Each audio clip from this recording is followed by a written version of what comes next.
your local news leader. This is 13 News Daybreak.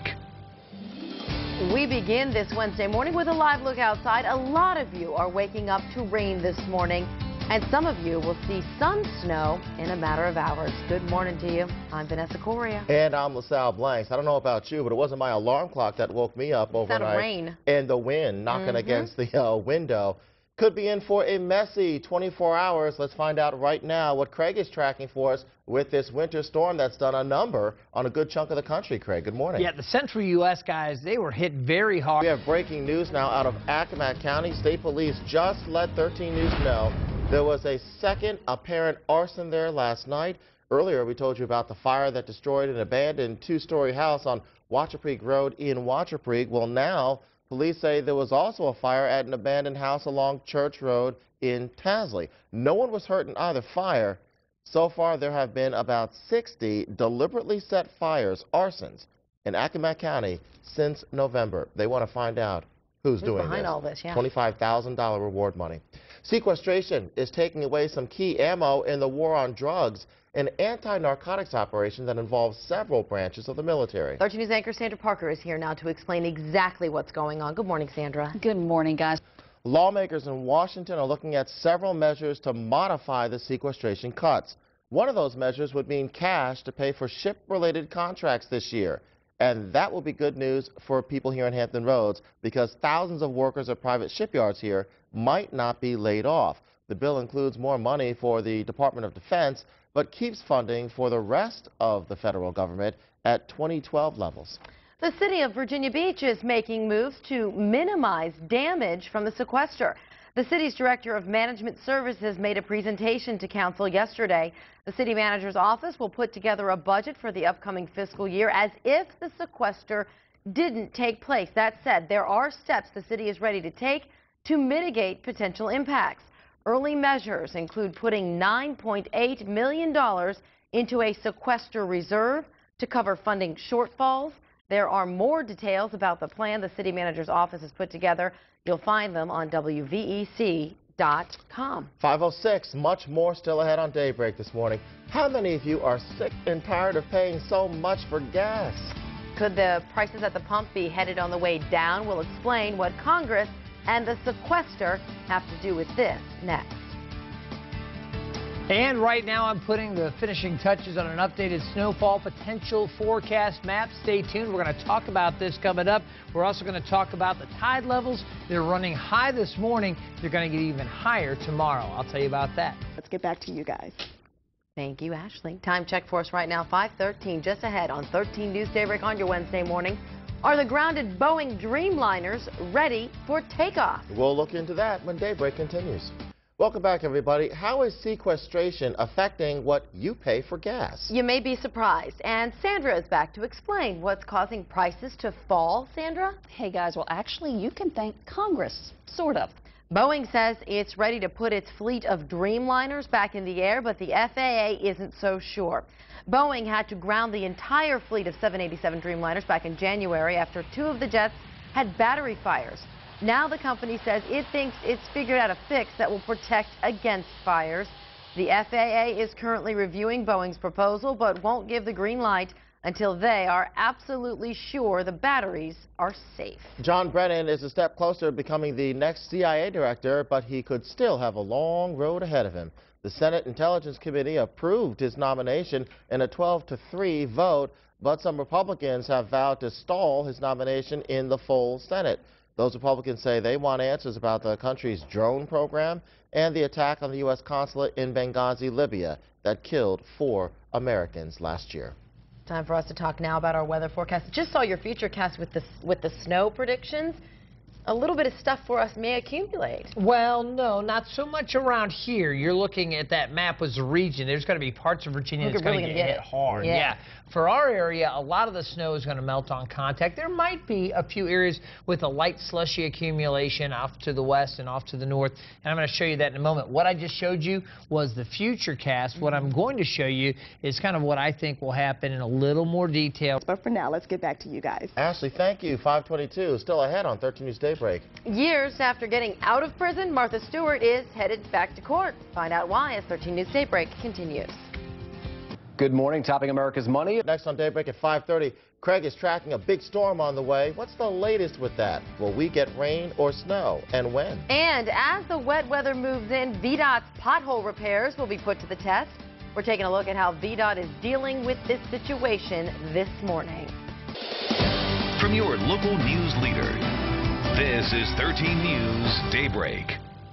5:30 on your Wednesday morning. Get ready for a wet day here in Hampton Roads. The winter storm that's left a mess in the Midwest is already bringing us some rain. Heavy winds and some snow could soon be on the way. I'm LaSalle Blanks. And I'm Vanessa Coria. And meteorologist Craig Muller's been very busy tracking this storm system since last week. He is in the 13 News Weather Lab right now to tell us exactly where it is and how it will impact us. Good morning, Craig. Good morning, guys. Right now, it's tracking across Virginia. But for now, let's get back to you guys. All right. Thank you so much, Ashley. With the rough weather rolling in, another challenge is on the way for VDOT. Yeah, VDOT says crews are ready to respond to the winter storm and the potholes it could bring. So, what's their plan? Let's check in with 13 News reporter Carl Limer covering this story for us in Virginia Beach. Good morning. Live in Virginia Beach, Carl Limer, 13 News. Carl, thank you very much. Remember, for traffic info while you're on the go, download the 13 News Traffic Network app.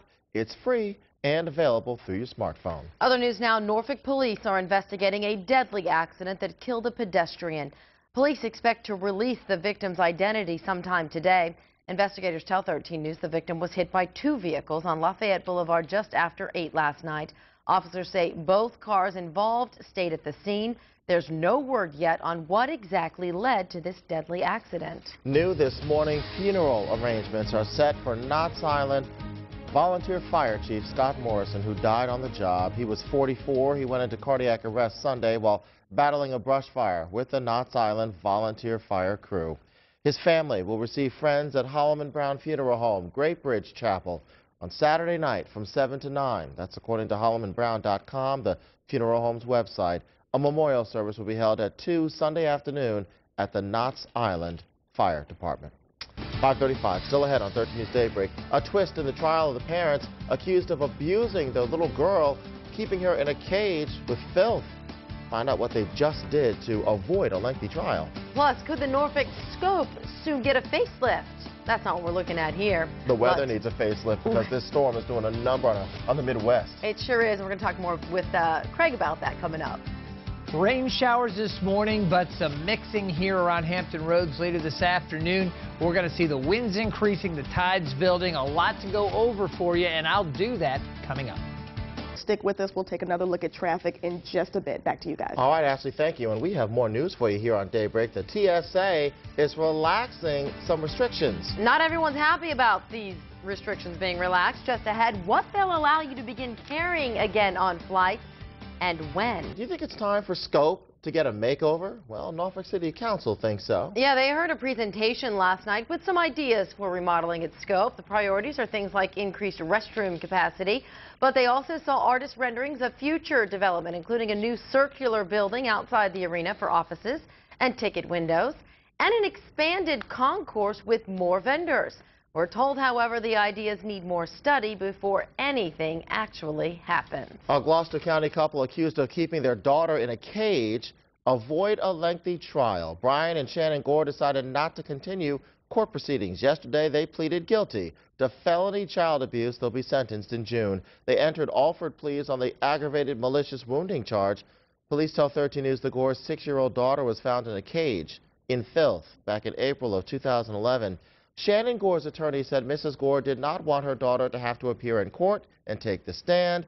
They also felt jurors heard too much about this case in the local news media. The response we got was they'd heard all about the case, and somehow they're going to put away the facts that they've learned and not consider any of that. But, you know, in human nature, you really think that happens? Because I don't.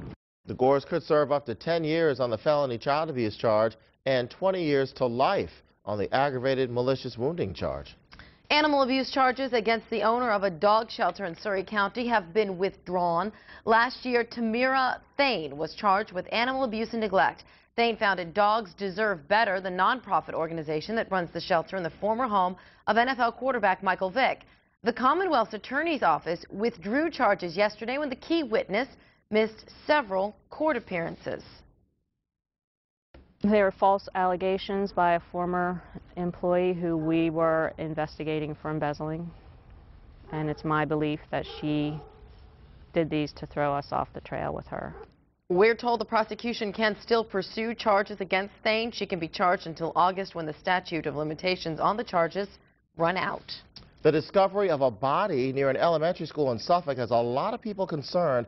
Police found the body of 20-year-old Antonio Boone along Burbage Lake Circle yesterday in Suffolk. It was found near Northern Shores Elementary School, which forced the school to be put on lockdown.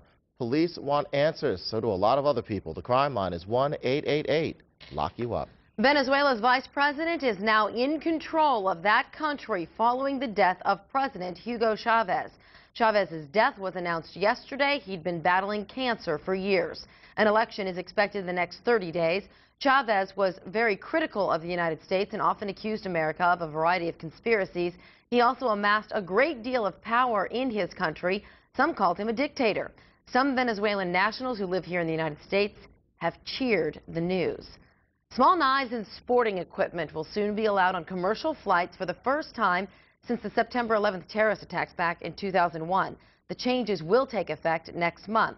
The Transportation Security Administration announced the changes yesterday. They take effect on April 25th and will bring the U.S. into alignment with international rules.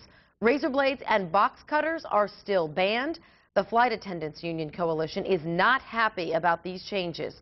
The group of nearly 90,000 flight attendants issued a statement yesterday blasting the TSA's announcement. All right, let's talk about that winter storm that's on the move this morning. Craig has been using Futurecast to let us know how this thing will impact us. But take a look at this video out in Duluth, Minnesota. The storm has meant snow, a lot of it. Crashes and accidents have accumulated on the highways out there. Just yesterday, the Minnesota Highway Patrol responded to more than 200 weather-related crashes just yesterday. The good news is none of those accidents was fatal. All right, Craig, let's find out what we are tracking here. What do you have for us? Big mess in Northern Virginia. Let's get back to you guys. Oh, yeah, we were slow going on the road. Difficult morning. Yeah. Still ahead for you here on Daybreak this morning. They're a group opening up their hearts to help people who need help here in Hampton Roads. Free dental care. We'll tell you when and where you can get in line. Plus, an ad exec reveals what the iPhone was almost called. Can you guess? We'll get the answer next in Tech News. In today's Tech Bites, a better bulb. Other local news now. A Williamsburg dental clinic is planning a day of free dental services to help the uninsured. Norge Dental Center on Richmond Road is holding its second Dentistry from the Heart event this Saturday. More than 200 people received free fillings, extractions, and cleanings at last year's event. Some hadn't seen the dentist, we're told, in years and waited in line for hours. If you're interested in this free dental care, you can find more information on WVEC.com under the Community tab. Oh, and they were on 13 News at noon. They're very dedicated to their mission. Absolutely. That's good great. People doing good things. Yeah, helping out. 5:56. Up next on Daybreak, you've heard a lot about this winter storm coming through. Craig will let you know what he's tracking right now. Plus, get a good look at the Weather Authority radar. Plus, it is our top story at 6 and new this morning. 13 News anchor Sandra Parker is going to tell us how sequestration is already impacting the war on drugs.